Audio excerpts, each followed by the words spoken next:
welcome to the wrap-up edition, the weekend wrap-up edition of the Entertainment Roundup. I'm J77, and I've got a couple of stories I want to talk to. I want to get straight to the movie releases review because a lot of films are coming out this year that I am actually curious to see how this is going to fall out. As you all know, September begins the winter lineup after having what I consider to be a very respectable summer. I didn't think it was one of the biggest disappointments that we ever had. I actually liked it this year's summer lineup because we wasn't filled with sequels after sequels after sequels, but a lot of films that came out that actually was original content. Films that people were just drawn to because of the trailers or because of good word of mouth. And to me, that's a good thing, not a bad thing. The films that did bombed, I'm going to be very honest with you, are films I was not surprised that bombed. I was not surprised at all that Man in Black International had bombed the way it did. I wasn't even surprised at Hellboy bombing. Word of mouth can always kill a film's momentum. And that is exactly what happened to Hellboy. My personal feeling, they should have just started with 3 and just get over from there. The fact they didn't do that, it was just mind-boggling to say the least. But nevertheless, that is now in our rearview mirror, and now we have films starting with the September 6th lineup, which was already have passed. It Chapter 2 leading the pack already. They already went past their budget. But it wasn't alone. We had 2 limited releases, Blink of an Eye and Mr. Purple. September 13th is expected to be something of a limited release food fest with 2 AAA releases that are going to be competing for that weekend. Goldfinch and Hustlers. But they also have Deprive, which is limited, so if you can find it, I recommend you give it a shot. Freaks. We also have Hunt. We also have Models, Moonlight Sonata, and The Sound of Silence. All limited releases. And I'm going to get to the limited releases thing a little bit because I know a lot of people are saying, why are there so many films coming out, but why is such a limited scale? It's a lot of reasons for that. Me and Josh can always pull ahead for a film that looks good, but you have to go pretty much to another state to look at this film because it was out on 2 theaters, on 1 theaters, or was doing a special theater-to-theater tour like James Ross movie have done. That movie was released, but only to a tour-to-tour basis, meaning that it was only going to be in certain pick theaters. This is why those select theaters have even more importance, and why they have to do pretty much self-publishing at that time when they got that film released. Now, I'm not saying these are all the films that are going to be like this, but they are films that may only have 1, 2, 10 releases, or the most 50 to 100 releases. They're not going to have 1,000 releases in theaters. The minimum that most movies have across the United States or even in North America, at minimum, is 368 releases in theaters. If they get that, that's actually a good number. But to get 1,000 release, not too much. Not by independent ratios, but more so in the AAA ratio. That's the difference between AAA and indie films. AAA has that power to actually push these films, whether they deserve it or not, into many theaters as possible. Where independent film, they gotta take what they get, and sometimes that's almost next to impossible. But I'm moving on. I'm gonna talk more about that as the days and weeks and videos come along. September 20th sees Ad Arris, Downtown Abbey, the heavily anticipated Rambo Last Blood, which I saw at the TV spot, so I actually got a better feel of what this story is about and why he is on a rampage again. Corporate Animal, Dango, Mantradanas, Where My Royal Colin. There's all these films, limited releases. The last 3 I just said, those are limited releases.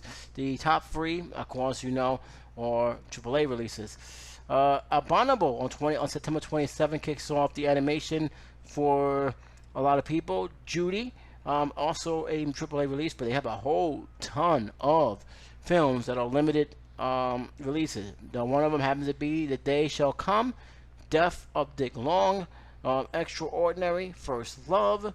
We have The Laundromat, and of course, The Report. And The Report has a pretty good cast behind it, but yet for some reason they decided not to release it as major as one may actually was hoped for, but as a limited run, with the hopes of actually putting it out in more theaters, especially if it picks up award season status. We head to October. It ain't much going on in October, with exception of films that everybody's looking forward to. One, it's a Joker. It is the only film that's actually got a AAA release. Everything else here, Dynamite is My Name. I'll get to that in a minute. Lucky in the Sky, Pain and Glory, Wrinkle the Clown. Joker is the only major true AAA release. Now, Dynamite has gotten word of mouth. I know it's Eddie Murphy.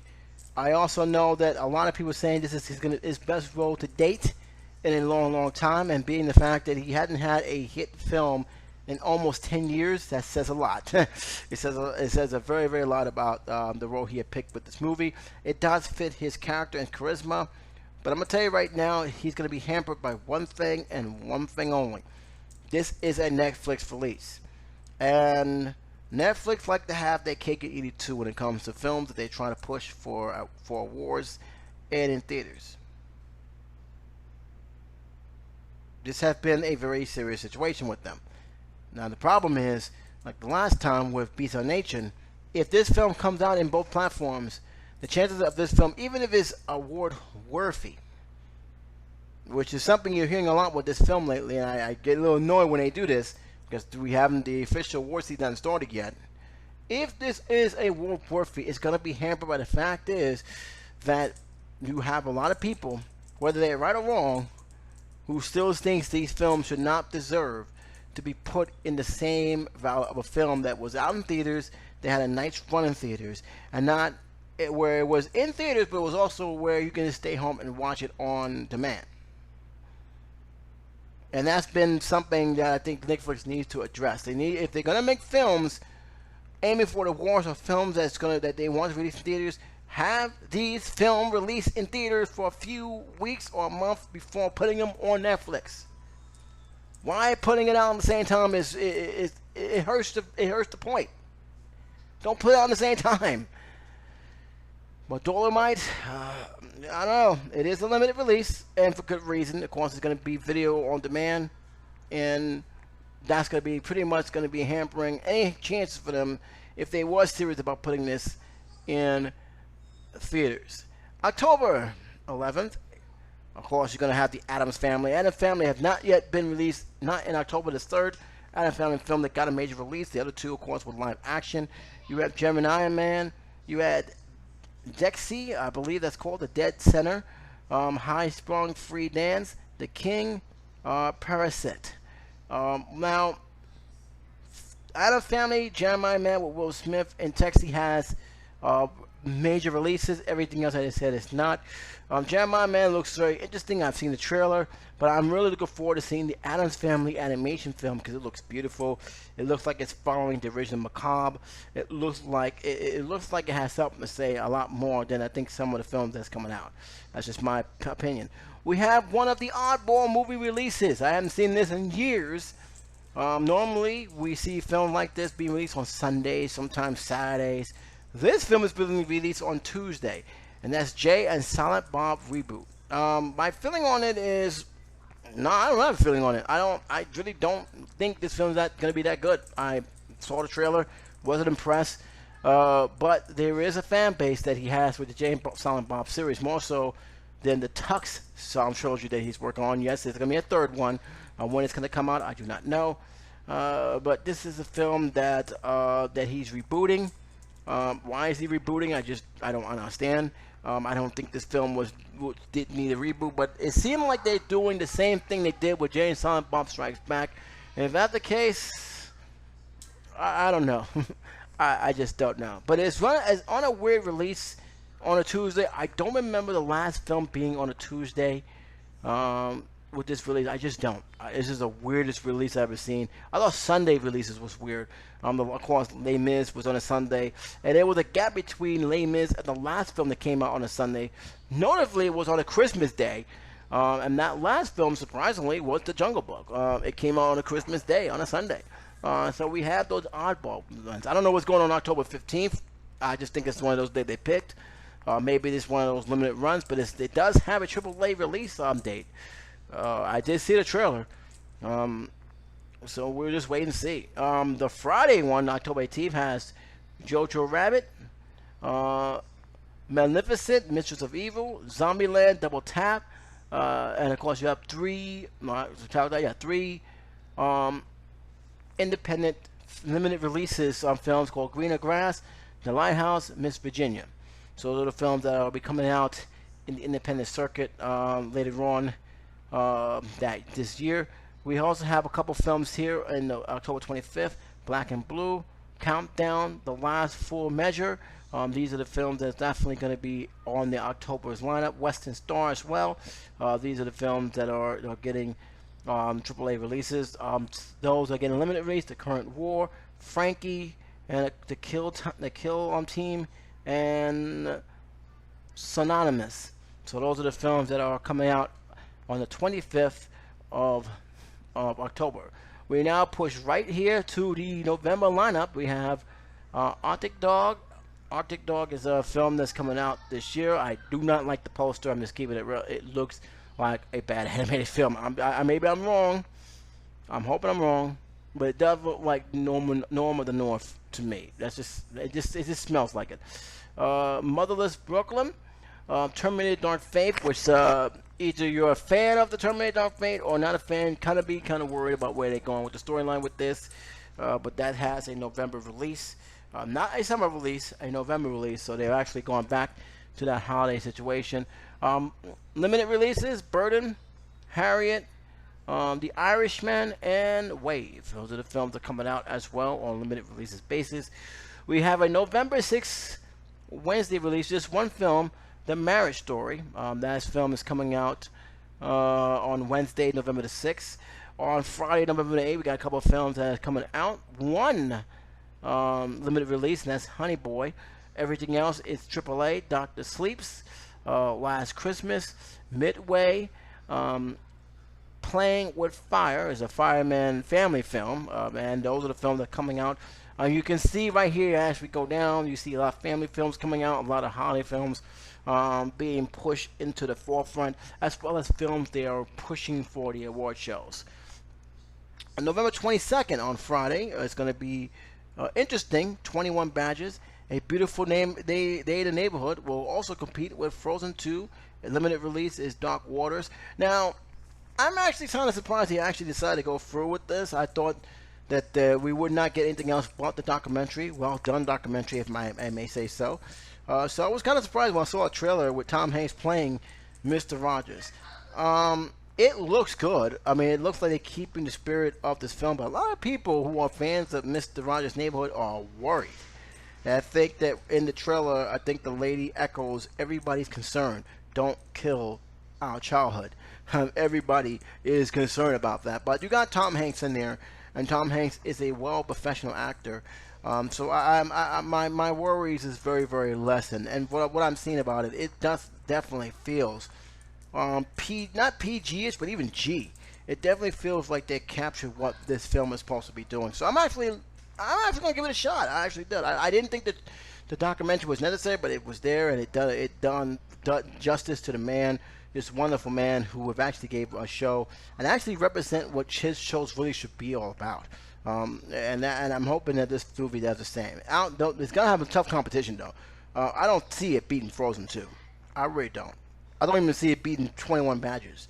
I think people will see those two films before they see Mr. Rogers. I'm hoping I'm wrong, but I don't see this film actually dominating the box office anytime soon. On Wednesday, Thanksgiving Eve, you have Carve Out and Queens of Slims. I hope I'm saying that right, but that's why I got here. Queen of Slims. That is coming out on Thanksgiving. And then surprisingly, there is no Friday release. It's just the Wednesday release. So pretty much a lot of the old films have a chance to take full control before the December lineup is. And what the December lineup looks like? Well, it looks like this. December 6th, we have The Astronauts, Bahamas, The Boys 2, Playmobil, the movie, Little Joe, Portrait of a Lady on Fire, These are the torture-related Finding Little Joe or films that are going to be on limited releases. They're the indie films. Playmobil is an animated film, and The Astronaut. So I'm actually looking forward to see what December holds. It looks like a lot of these films are gearing towards the awards. December 13th, on a Friday 13th, we have Black Christmas. I believe that's the remake from the other horror films that came out. You have Jumanji: The Next Level. You have a lot of limited release of films. Cunningham. We have The Hidden Life. We have a limited release of a British UK film, which looks very interesting. The Sheep movie, which is called Farmageddon, which looks interesting for many reasons. One, it definitely feels that has that Grummet feel. I wish this was not a limited release because it definitely looks good. I have seen the trailer, but UK films that are animated don't do good in the US. I don't know why. Or maybe because of the style, maybe because people have not gotten used to it. Although I grew up with Gumby, and the Gumby movie didn't do well at all here, and it was actually a pretty good movie. Also, Herman and Grum was a great movie. The Were-Rabbit film was fantastic, and yet these films bombed. Kind of sad. So I can understand why this film is getting a limited release because, again, the market for these films is never really that good. I kind of wish it was, but maybe if the word of mouth is good, they will get a more stronger release date at the time. Uncut Games is also one of them. Another limited release. December 20th, there is no limited releases. All these are AAA films. You have Bombshell. You have Cats. You have Star Wars, the Rise of Skywalker. You have Super Intelligence. Let's be realistic here. No, December 20th belongs to Star Wars. I don't care if you are a hater of the producer or feels that this franchise is dead. The way they promoted this film, the way that they are hinting at what may happen, you're going to see this film. There's no way. You went through so much with this film. You at least want to see how it ends. And I'm going to tell you right now, I got high hopes for this film. I really do. I love the teaser poster of this film. You have the Emperor in the shadows while you have Ren and Rey duking it out in some mythical orb of force power surrounding them in this slab, which I'm pretty sure is what's left of the old Death Star. This looks interesting. I was very happy to hear that J.J. Abrams was done. I like The Force Awakenings. I understand why people didn't care too much about The Last Jedi, although I understood what the director was doing. Solo was just a victim of bad timing, man. I really do. I mean, it was not that great of a movie, but it wasn't bad either. I enjoyed it for what it was worth. But man, this film came out way too soon and still fresh over Last Jedi. That film should have came out the same time as every other Star Wars film should have came out. There was no reason why they have done that early in the game. It pretty much almost derailed the entire franchise altogether, the way the decision making. But here we are. You have Star Wars. They are pushing for series on their new on their new Disney Plus channel.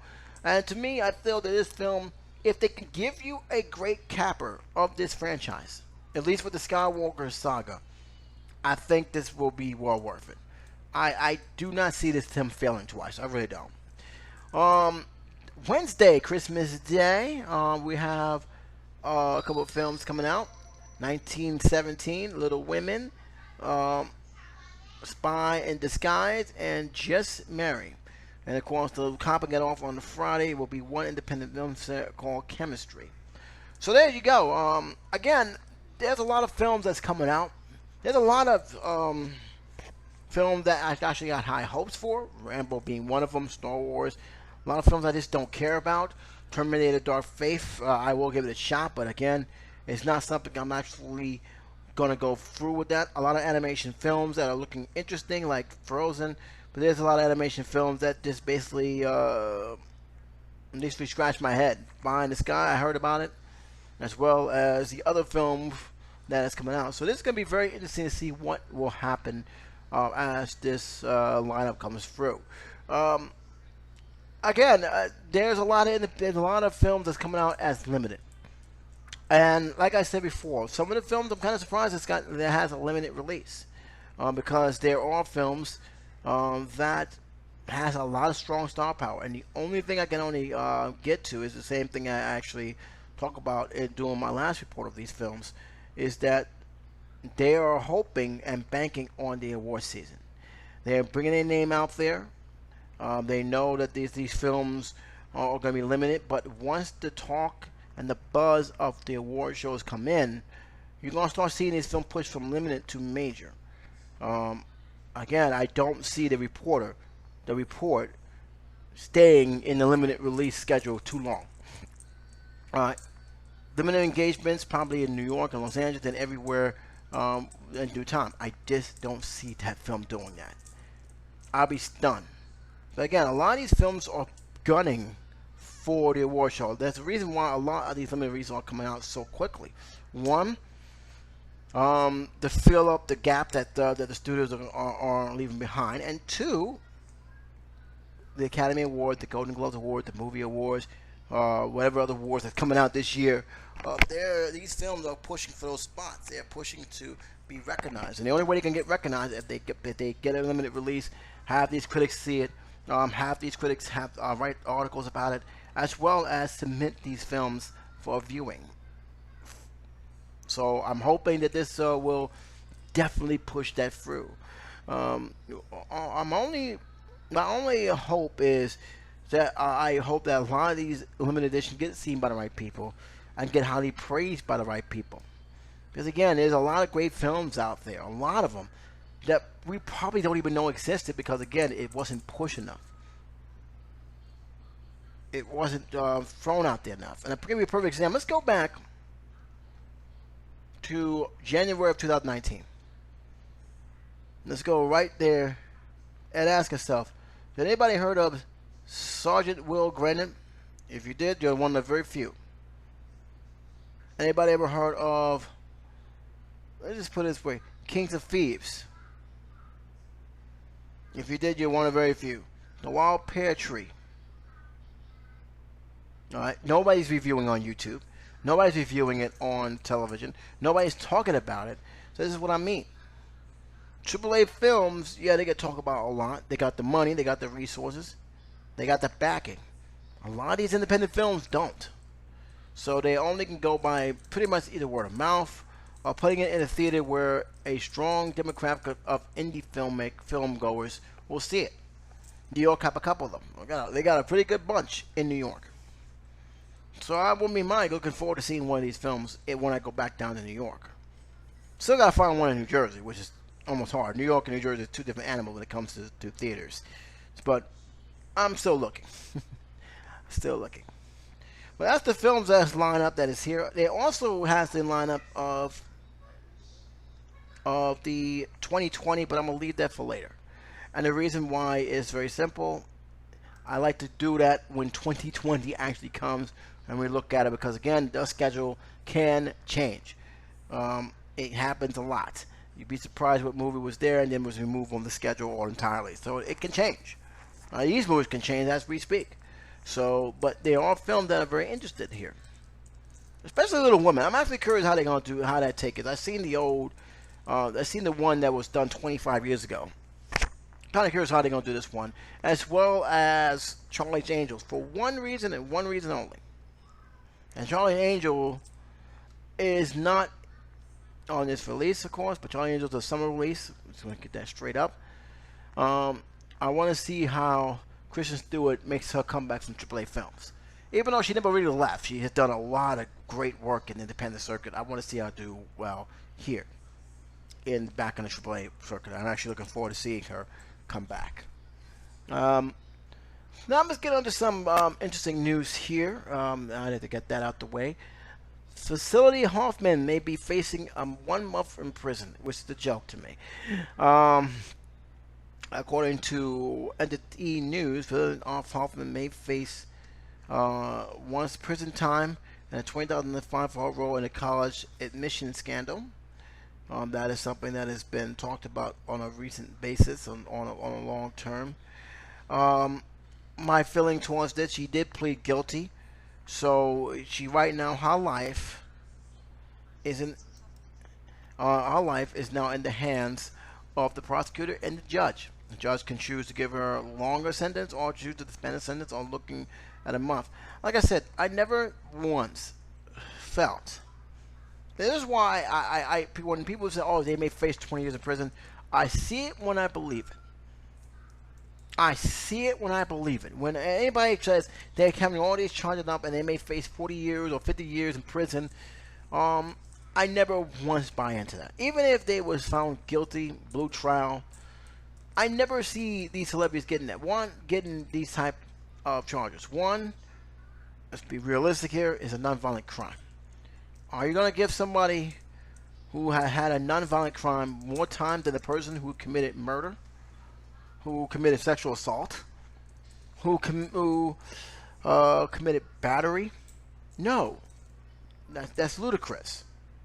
And the stuff that's going on with the other women, whose families in turmoil right now, if you believed in the tabloids, there's no way she's going to serve 40 years. Now, for Hoffman, may serve 1 year, may serve 6 months, may serve 5 days. Who knows? But I am not buying that she's serving 40 years. I'm not buying it. So when I hear that she's serving 1 month, I said, of course. Makes sense. Is she going to pay a lot of fine? Yes. Is her career pretty much ruined? Yes. Why? Because right now it's going to be 10 times more difficult with a felony record than she probably would if she would have gotten, if anything else. She is facing a long hurdle to get her career back on track. That's undeniable. And with this cancel culture going on, which I do not agree with at all, it's going to be really, really tough. The same thing with Lori Loughlin. Lori Loughlin, to me, had a career derailed by her actions. And she's fighting it in court. She's having her day in court.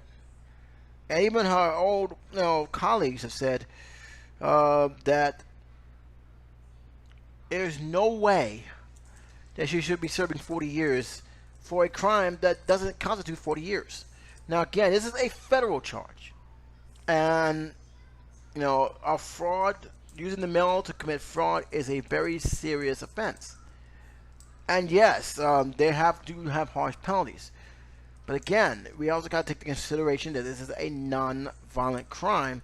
No one died from what she has done. Do I agree with what she done? Absolutely not. I think she deprived I think her actions deprived an actual student of getting into these colleges, which is not easy to do. It is very, very hard. But I think while we're talking about Lori Loughlin and Vasily Hoffman and all these other people who got caught, we have to ask the one question here. How come the college officials never picked it up?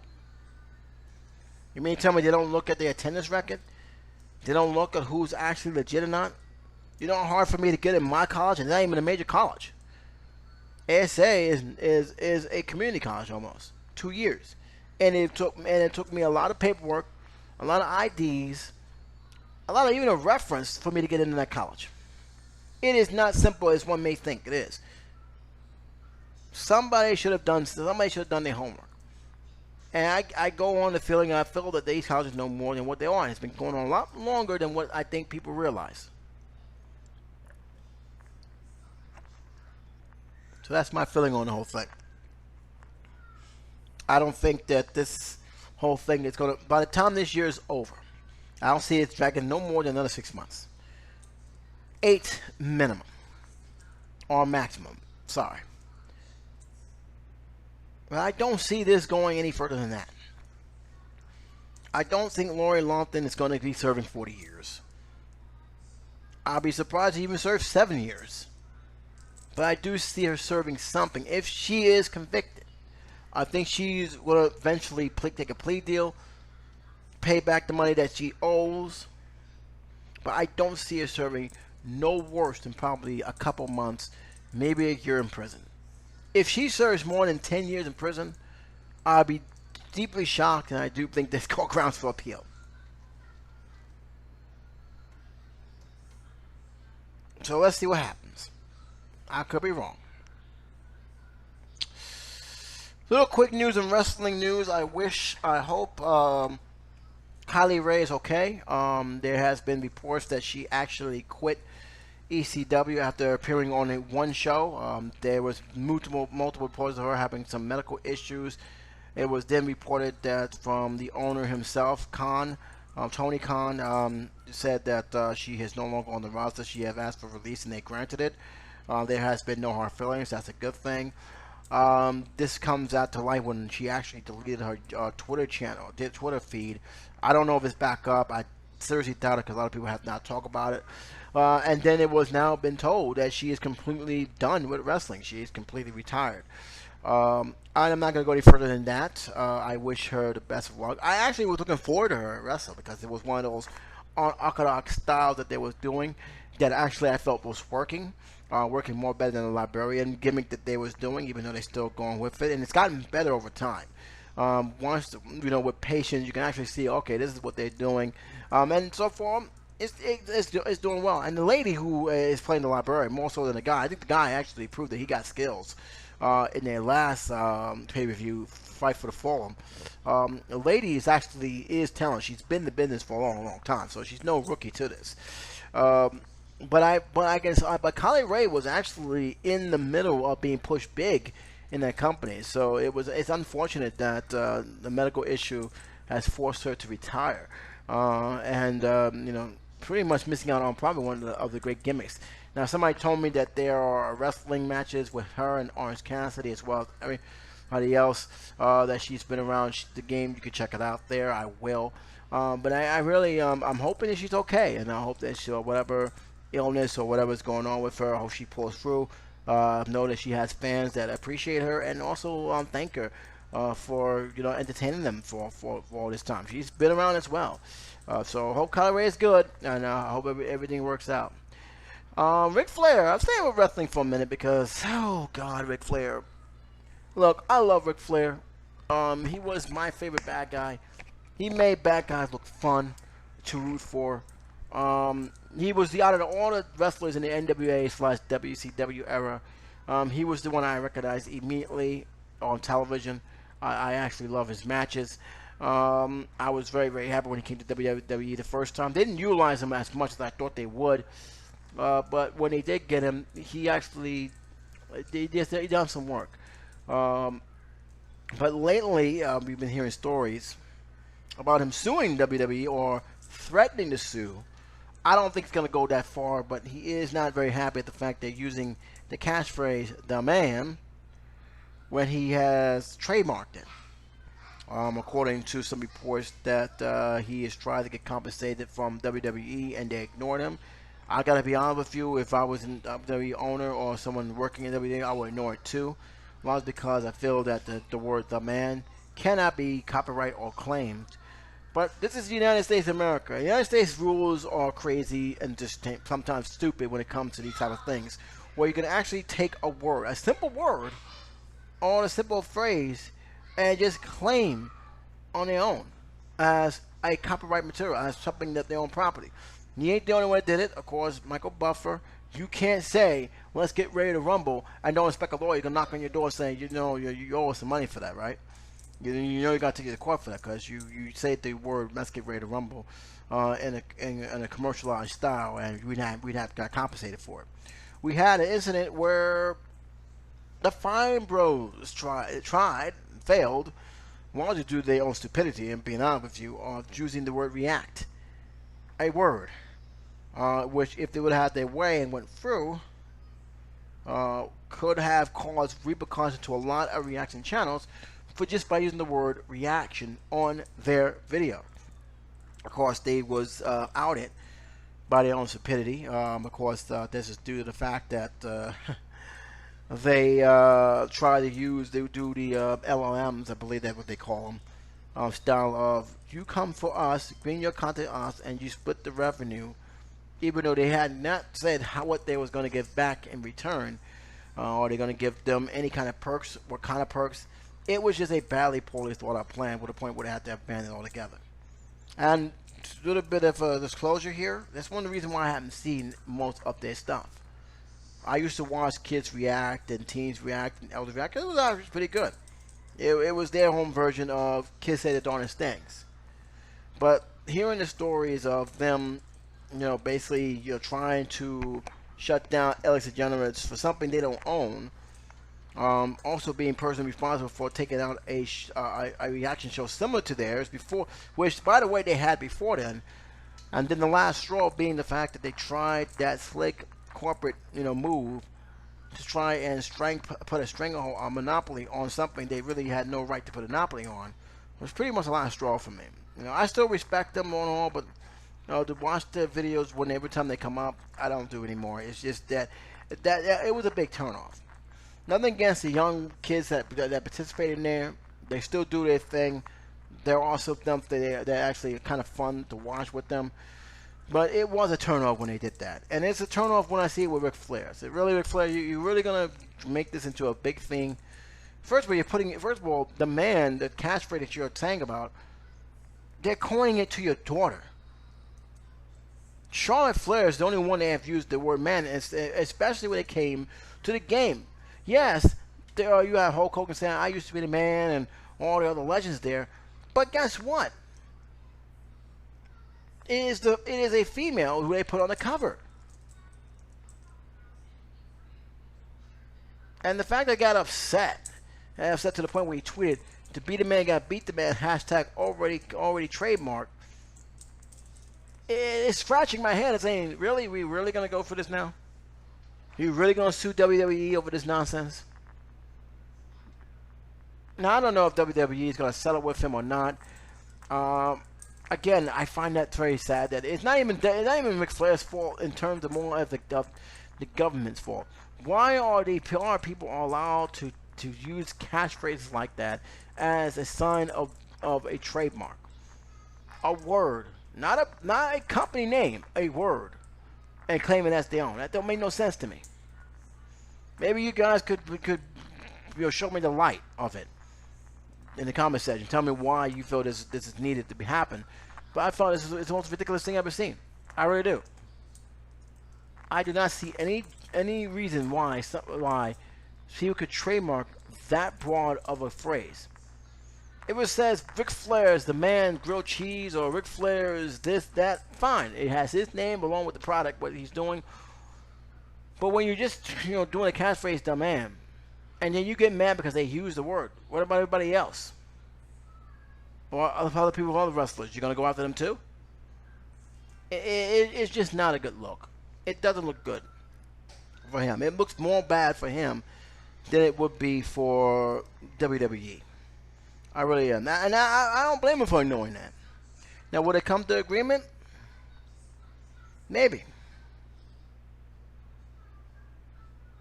Maybe. But it just bothers me. But what do you think? Guys, I just did the weekend wrap up. There will be more to come. Before I leave, I just want to make sure you guys understand each entertainment roundup will probably be unique to their own stuff. One will have more reports than others. One will just be like what I did on the mid-week edition, where I just do one topic and talk about that topic. So I want to give them their own uniqueness. You have the regular entertainment roundup, you have the midweek edition, and then you have the weekend wrap up, where I pretty much wrap up the remaining stories, especially main stories that is hidden today. Most of the wrap up will be movie related stuff, but it will be pretty much unique to its own. So this is just me getting integrated to what I plan to do with the entertainment roundup series. I hope you guys are going to be right there with me and give me the feedback on how things I can improve in terms of that. Like I'm saying, I'm still trying to get back into the swing of things, and hopefully as the days and weeks go on, I'll finally get into that groove that I have long missed for so long. Also, I am October will be the start of Flashback Review. I am bringing it back. I'm actually going to do my first recording tomorrow. I am already going to tell you it's going to be Young Sherlock Holmes first. I want to talk about that film along with other films. And pretty much throughout the year, it will be a flashback review pretty much every week. I have not picked a day yet. It will probably be Thursday or Friday. I haven't decided yet, but I'm pretty much looking at those 2 days as well. So look for those as coming, as well as me working back on my third channel because I need to get back to there as soon as possible. But now you need to know what's going to be heading down the road. But until then, this is J77 saying take care, be safe. I'll talk to you soon. Entertainment Roundup is part of the MaddoxExpression.com family. Take care.